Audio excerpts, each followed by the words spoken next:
안녕하세요, 메슬로입니다. 겨울 이적 시장이 다가오고 있는 현재 합의가 끝났다고 알려진 이적이 예상치 못한 변수로 무산되는 경우들이 있습니다. 오늘은 이적이 거의 성사됐지만 결국에 무산된 역대급 이적 무산 사례들을 준비해봤습니다. 가장 먼저 리버풀 이적이 무산됐었던 페키르의 사례입니다. 페키르는 17-18 시즌 리옹에서 18골 8도움을 올리며 빅클럽의 관심을 이끌었습니다. 리버풀을 비롯해 유벤투스, 바르셀로나까지 그를 주시했는데요. 당시 리버풀은 쿠티뉴의 잠재적인 대치자로 그를 낙점한 상황이었습니다. 클럽 역시 무척 마음에 들어했다는 후문이 있죠. 그렇게 777억 원에 리버풀이 영입하는데 합의했다며 이적이 완료되었다는 소식이 전해졌습니다. 리버풀 유니폼을 입은 페키르의 영상 사진이 유출되면서 사실상 리버풀 이적이 확정된 분위기였는데요. 그런데 끝끝내 그는 리버풀 유니폼을 입는데 실패하고 말았습니다. 이적 성사 직전까지 갔지만 문제가 생겼는데요.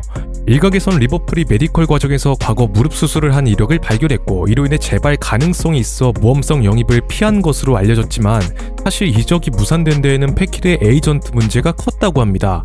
협상 막판 에이전트가 추가 수수료를 요구했다고 하죠. 이를 두고 리버풀과 줄다리기 끝에 결국 협상이 물거품이 된 것이었습니다. 그렇게 리버풀은 페키르 대신 샤키리를 영입했는데요. 페키르의 경우 리옹에 남아 활약을 이어갔고 2019년에 레알 베티스로 둥지를 옮겼습니다. 훗날 페키르는 리버풀로 가지 못한 것에 대해 굉장한 아쉬움을 드러냈었는데 구단도 구단이지만 클롭 감독에게 너무 반했었다고 합니다. 개인적으로도 페키르가 리버풀로 왔다면 클롭 아래서 어디까지 성장했을지 궁금하긴 합니다. 다음은 세리아를 대표하는 스프린터 중 한 명이었던 비아비아니의 사례입니다. 정말 오랜만에 들어보는 이름이 아닐까 싶은데요. 비아비아니는 일찍이 인테르에서 성장했지만 자리 잡지 못하고 임대를 전전하며 기대보다 미약한 커리어를 보냈습니다. 그러다가 삼프도리아의 최전방 공격수 파치니 이적권의 옵션으로 포함되어 이적하게 되죠. 이 시기가 바로 삼프도리아 구단주의 멍청한 판단으로 인해 카사노, 파치니와 같이 주축들이 모두 떠나면서 강등된 시즌이었습니다. 따라서 비아비아니는 이적한 지 한 시즌 만에 강등을 경험하게 되고 이 무렵 파르마로 이적하게 되는데요. 이후 파르마가 중상위 순위에 안착시키는데 큰 역할을 하며 핵심 선수로 거듭나자 그는 여러 구단들에게 러브콜을 받을 수 있었습니다. 특히 밀란이 겨울에 이어 여름에도 꾸준한 영입 의사를 내비추면서 그의 행선지는 밀란이 될 것으로 보였죠.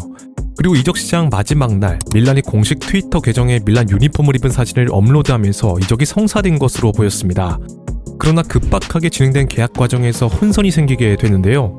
당시 파르마는 비아비아니를 내주는 대신 과거 자신의 팀에서 활약한 자카르도를 데려온 것을 희망하고 있었습니다. 이에 밀란이 자카르도 플러스 약간의 이적료를 지불한 것에 합의했죠. 그러나 자카르도가 갑자기 마음을 바꾸게 되면서 이 이적권은 파기되고 말았습니다.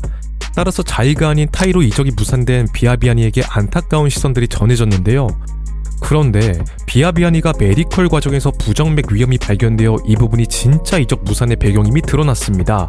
즉 자카르도의 거부는 표면적인 설명이었을 뿐 비아비아니의 건강 문제가 이적 무산의 실제 이유라고 할 수 있죠. 그렇게 그의 영입에 실패한 밀란은 아탈란타의 에이스로 활약한 보나벤투라를 급히 영입하는 선택을 내렸습니다.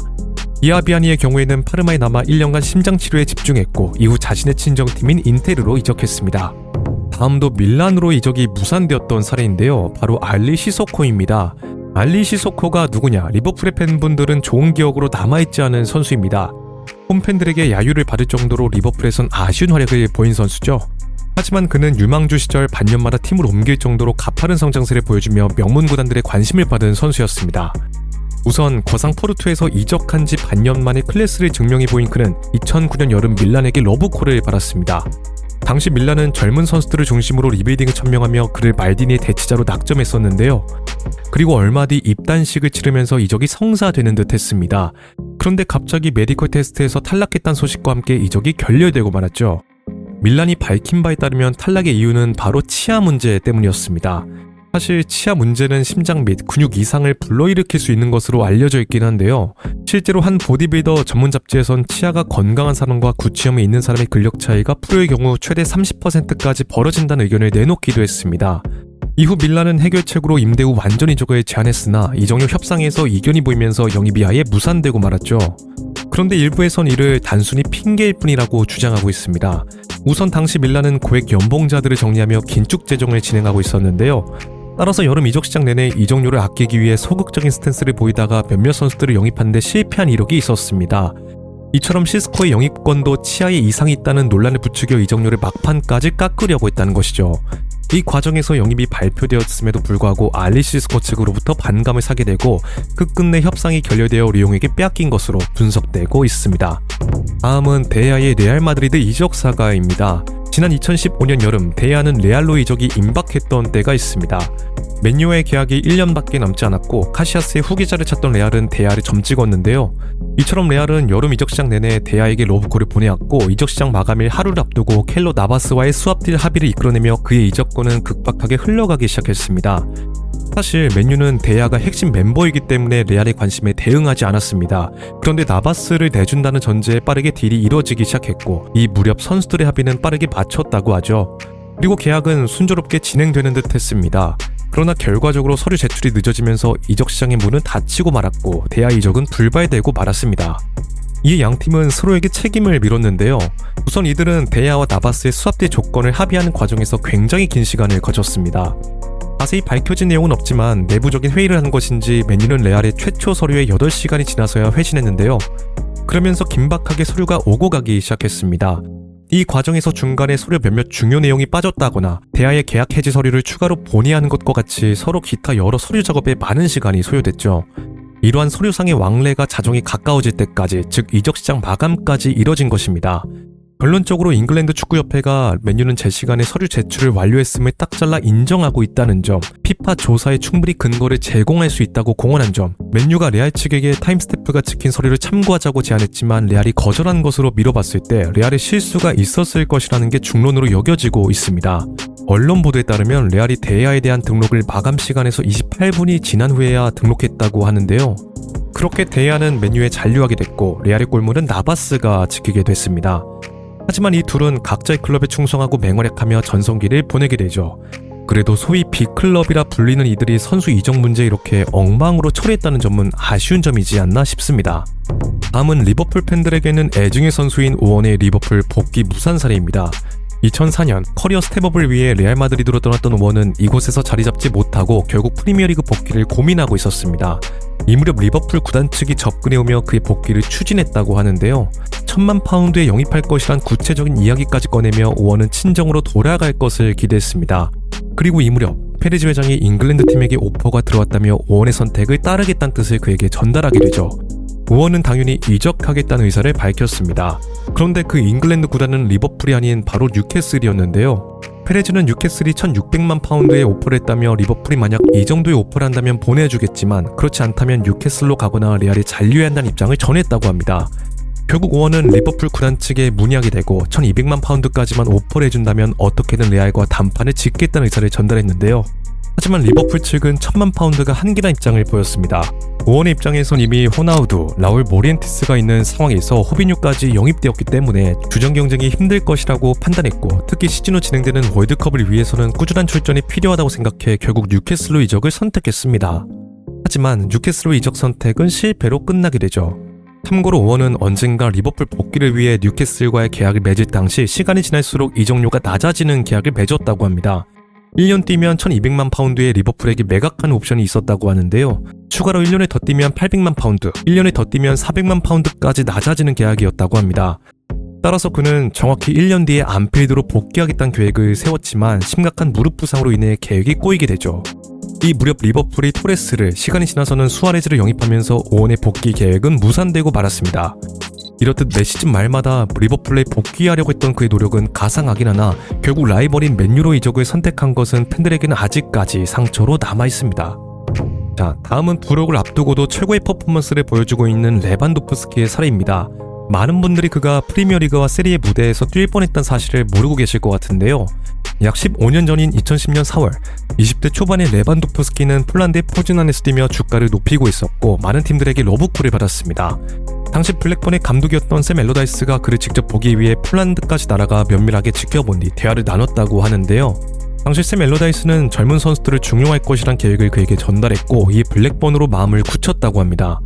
이후 레반도프스키는 곧바로 잉글랜드행 비행기까지 예약해 훈련장과 시설을 살펴본 뒤 계약을 맺을 계획을 세우게 되죠. 그런데 이때 한 사건이 발생했습니다. 바로 아이슬란드의 화산 폭발인데요. 2010년 에이아프 얄라요클 화산이 폭발하면서 유럽 하늘이 화산재로 뒤덮이는 대혼란이 있었습니다. 이로 인해 유럽의 최소 11개 국가가 영공을 전면 폐쇄하면서 대다수의 유럽 비행기가 뜨지 못했죠. 이 당시 굉장히 오랜 기간 항공이 폐쇄될 것이란 이야기가 돌면서 레반도프스키의 블랙본행은 자연스럽게 무산되고 말았습니다. 이 무렵 한 클럽도 그를 지켜보고 있었는데요. 바로 이탈리아의 제노아입니다. 가스페리니 감독도 당시 그를 면밀하게 지켜보며 영입을 시도했었습니다. 실제로 레반도프스키는 제노아로 넘어와 메디컬 테스트까지 받은 상황이었죠. 마지막 최종 계약만 남겨두고 있었습니다. 하지만 이 또한 무산되고 말았는데요. 이유는 단순했습니다. 제노아의 회장이 막판에 레반도프스키의 협상에 손을 뗀 것이죠. 그리고 이들은 미넨과 결별한 루카 토니를 영입했습니다. 유망주가 아닌 이탈리아 무대 경험이 있는 직전감을 영입했다고 볼 수 있는데요. 그렇게 레반도프스키가 돌고 돌아 도르트문트에 정착하게 된 것입니다. 이후서부터는 더 말할 것도 없이 그는 역사를 써내려가기 시작했죠. 일부에선 만약 레반도프스키가 블랙본으로 갔다면 현재만큼 성장하지 못했을 것이라는 의견을 내놓고 있습니다. 샘 엘러다이스 감독이 얼마인가 경질됐었고 스노볼이 굴러 블랙본의 강등까지 이어지고 말았기 때문에 챔피언스 리그가 아니라 챔피언십에서 뛰는 그저 그런 평범한 선수가 되었을 것이라는 의견이 있습니다. 다음은 토트넘으로 이적이 가까웠던 라울의 사례입니다. 라울은 디스테파노 은퇴 이후 레알의 공격을 책임지며 상징적인 존재가 됐습니다. 실제로 741경기 324골로 전설적인 디스테파노를 뛰어넘는 레알 최다 출장 및 최다 득점 기록을 썼는데요. 번외로 현재 최다 득점 기록은 450골을 터뜨린 크리스티아누 호날두가 가지고 있습니다. 자, 한편 30줄에 접어들며 레알 마드리드 내에서 더 이상 입지전적인 인물이 아니게 된 라울은 2008년 무렵 토트넘의 후안데 라모스 감독과 식사 자리를 가졌습니다. 후안데 라모스가 누구냐? 세비야를 2년 연속 UEFA컵, 현 유로파리그 우승으로 이끌면서 유럽 최고의 감독에 선정되기도 한 인물로 2007년부터 토트넘의 주의봉을 잡았습니다. 라모스 감독은 식사 자리에서 라울에게 토트넘 이적 제안을 하게 되는데요. 당시 그는 경험 많은 공격의 리더를 원하고 있었고 라울이 온다면 퍼즐이 완성될 것이라고 생각했습니다. 라울도 그의 제안을 진지하게 고민했다고 하죠. 자신의 영혼의 단짝이라고 불린 모렌테스는 레알을 떠나 리버풀, 선배인 이반 캄포와 이에로는 볼턴에 입단해 축구 인생의 황혼을 불태우며 좋은 평가를 받았기에 자신의 옛 동료들이 경험한 리그라는 점도 그의 마음을 흔들었습니다. 그렇게 구두 합의를 마친 듯 했으나 얼마 뒤 토트넘의 보드지는 라모스 감독의 경질을 발표했는데요. 후임으로 레드넥 감독이 선임됐고 라울은 그대로 레알에 남게 되었습니다. 게다가 라모스 감독이 얼마 뒤 레알의 감독으로 부임했기 때문에 라울 입장에선 굳이 토트넘으로 갈 이유가 사라지게 됐죠. 만약 후안데 라모스 감독이 토트넘에서 경질되지 않았다면 차기 시즌에 화이트하트 레인에서 라울을 볼 수 있었을 것 같습니다. 이 다음도 토트넘의 사례인데요. 찰리 아담 역시 토트넘에 갈 뻔했습니다. 그는 이제껏 듣도 보도 못한 가장 황당한 이유로 이적이 무산되었는데요. 때는 바야흐로 2011년 겨울 이적 시장 마지막 날 블랙풀과 토트넘은 아담 이적 협상이 한창이었습니다. 그런데 서류에 서명을 해야 할 블랙풀의 보드진이 감감무소식이었는데요. 심지어 이적 시장 마감일 밤 늦은 시간이 되도록 연락이 닿지 않았습니다. 알고 보니 새로 바꾼 휴대폰에 전원을 켜는 것을 깜빡 잊고 있었던 것이죠. 결국 필요한 서류는 자정이 가까워서까지 준비되지 못했습니다. 하필이면 1년 중 가장 중요한 날 연락이 두절된 탓에 아담의 이적은 불발되고 말았는데요. 이에 토트넘의 레드넥 감독은 크게 분노한 것으로 알려졌습니다. 다만 이 해프닝만으로 이적이 무산됐다고는 보긴 어렵습니다. 애당초 강등권 싸움을 벌이던 블랙풀은 시즌 중 핵심 자원들을 매각할 생각이 없었습니다. 이적 협상 자체에 적극적이지 않았다는 점 역시 합의가 늦어진 배경으로 꼽히고 있죠. 자, 이후 아담은 여름에도 토트넘의 오퍼를 받게 되지만 결과적으로 리버풀로 향했습니다. 리버풀에서 아쉬운 시간을 보냈던 것을 생각하면 만약 그가 토트넘으로 갔다면 어떤 커리어를 보냈을지 궁금하긴 합니다. 마지막은 앞서 다른 사건과는 분위기가 전혀 다른 안타깝고 슬픈 사례인데요. 제 채널에서 한 차례 다룬 바가 있는 에밀리아노 살라입니다. 이적 무산 사례까진 아니지만 미안으로 남은 이적이기 때문에 추가해봤는데요. 그는 프랑스의 낭트에 입성한 이래로 3시즌간 두 자릿수 득점을 꾸준히 올리면서 촉망받는 선수였습니다. 이렇듯 주가를 올리던 살라는 2019년 겨울 이적 시장에서 219억 원이란 거액의 카디프 시티행을 확정지었는데요. 오피셜까지 띄운 상황에서 그는 낭트의 동료들과 마지막 인사를 나누고 신변 정리를 위해 낭트로 돌아간 뒤 새벽 카디프에 돌아가는 경비행기에 몸을 실었습니다. 그런데 새벽 5시 반경 영국의 남동쪽과 프랑스의 북서쪽 사이의 해협에 위치한 올더니섬 부근에서 이 비행기가 실종되고 말았죠. 이 소식은 유럽 전역에 퍼져나갔고 영국 경찰 측은 비행기가 추락한 것으로 판단, 관용 인력과 장비를 총동원해 수색에 나섰습니다. 이때까지만 해도 많은 이들의 희망을 가졌지만 결과적으로 그는 싸늘한 시신으로 돌아오고 말았습니다. 그렇게 아주 슬픈 이유로 살라는 카디프시티로 이적이 무산되고 말았는데요. 그리고 그를 추모할 충분한 시간도 없이 그의 사망 이후 이는 구단 간의 이적 요치불 갈등 문제로 번졌습니다. 카리프 소속으로 단 한 경기도 뛰지 않았기 때문에 카리프는 이적료의 차분인 78억 원을 지불할 수 없다는 입장을 보였습니다. 하지만 메디컬을 마친 뒤 계약을 확정 지으며 카리프가 보유권을 가지게 된 것이고, 그가 낭트로 돌아가 마지막으로 신병 정리를 했다는 점에서 카리프가 패소할 수밖에 없는 이유가 존재했는데요. 결과적으로 몇 번의 항소 끝에 낭트가 승소하며 카리프가 낭트에게 이적료 전액을 지불했습니다. 아무쪼록 다시는 나와서는 안 되는 사례이지 않을까 싶네요. 자, 이처럼 역대급 이적 무산 사례들을 정리해봤습니다. 혹시 여러분들이 알고 계시는 또 다른 이적 무산 사례들이 있다면 댓글로 남겨주시면 감사드리겠습니다. 네, 오늘의 이야기는 여기까지고요. 재밌게 보셨다면 좋아요와 구독을 부탁드리며 다음에는 더 재밌는 컨텐츠로 찾아뵙도록 하겠습니다. 감사합니다.